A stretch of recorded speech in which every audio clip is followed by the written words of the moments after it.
ଝାରସୁଗୁଡ଼ା ସଦର ବ୍ଲକ ଚାନ୍ଦିନୀମାଲ ପଞ୍ଚାୟତ ଅନ୍ତର୍ଗତ ସରକାରୀ ଉଚ୍ଚ ପ୍ରାଥମିକ ବିଦ୍ୟାଳୟରେ ଆମ ସଂସ୍କୃତି ଆମ ଖେଳନା ଓ ବାର୍ଷିକ ଉତ୍ସବ ଅନୁଷ୍ଠିତ ହୋଇଯାଇଛି।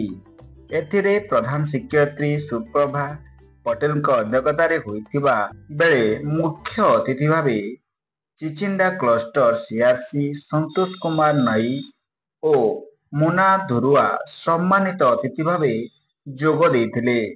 ମୁଖ୍ୟ ବକ୍ତା ଭାବରେ ଅବସରପ୍ରାପ୍ତ ପ୍ରଧାନ ଶିକ୍ଷକ ଯତୀନ୍ଦ୍ର ପଟେଲ, ପରିଚାଳନା କମିଟିର ସରକାରୀ ଶିକ୍ଷକ କ୍ଷୀରଚନ୍ଦ୍ର ନାୟକ, ସଭାପତି ପୂର୍ଣ୍ଣଚନ୍ଦ୍ର ରାଉତ, ଠାକୁର ପ୍ରଧାନ, ପିଣ୍ଟୁ ନାୟକ, ଲକ୍ଷ୍ମଣ ସେଠ, ଘନଶ୍ୟାମ ଭୈଁସା ପ୍ରମୁଖ ଉପସ୍ଥିତ ରହିଥିଲେ।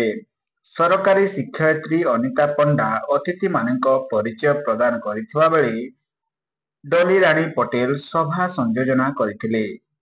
ଛାତ୍ରଛାତ୍ରୀଙ୍କ ଦ୍ୱାରା ବିଦ୍ୟାଳୟରେ ସାଂସ୍କୃତିକ କାର୍ଯ୍ୟକ୍ରମ ପରିବେଷଣ କରାଯାଇଥିଲା। ବିଦ୍ୟାଳୟରେ ଅନୁଷ୍ଠିତ ବିଭିନ୍ନ ପ୍ରତିଯୋଗିତାରେ ଉତ୍ତୀର୍ଣ୍ଣ ଛାତ୍ରଛାତ୍ରୀମାନଙ୍କୁ ପୁରସ୍କୃତ ମଧ୍ୟ କରାଯାଇଥିଲା। ଶେଷରେ ସରକାରୀ ବିଦ୍ୟାଳୟ ଶିକ୍ଷୟିତ୍ରୀ ସୁନିତା ପଟେଲ ଧନ୍ୟବାଦ ଅର୍ପଣ କରିଥିଲେ।